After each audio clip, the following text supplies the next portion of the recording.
So you've bought a new domain and started building and gathering a waitlist. But there's a quiet problem brewing that could ruin your launch.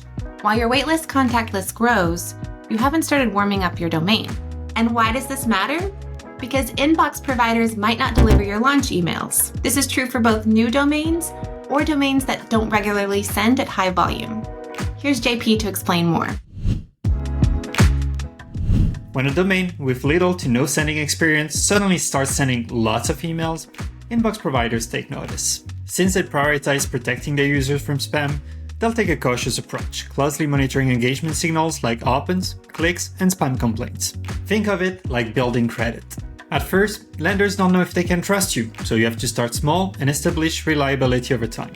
Without this reputation, inbox providers might slow down your deliveries, send your emails straight to spam, or even block them entirely.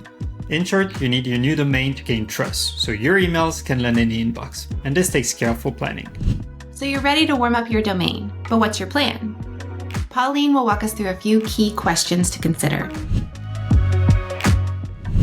Let's work backwards from your target goals to help you build a clear plan. First, how many emails do you plan on sending? You'll use this number to determine your sending rate increase. Second, when do you need to have your reputation fully established? The larger your target volume, the longer your time frame for warm-up.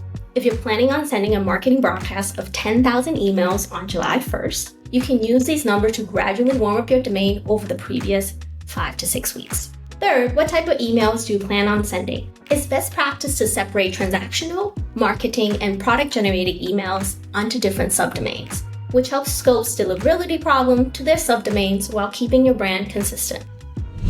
Once you know your target volume and timeline, it's time to start sending emails. Brian will talk us through a few strategies. The goal is to start sending email from your new domain in a way that is natural to inbox providers. Here are the approaches that we have found are effective. First, use double opt-in. This means when someone signs up to your waitlist, they receive an email asking them to confirm their email address before you add them to your list. To keep a clean email list, only send emails to people who have opted in to receive email from you.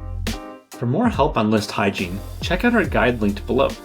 Second, use multiple subdomains. Inbox providers evaluate sending reputation at the domain and subdomain level. By keeping different email types separate, you reduce the risk of a single problem affecting all of your emails.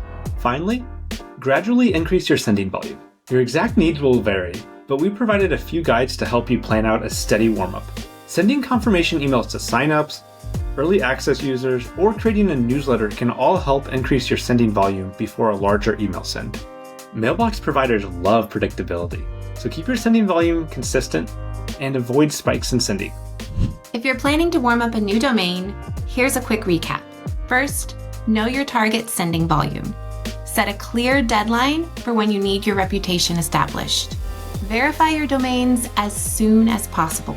Make sure you're sending to high-quality, engaged recipients.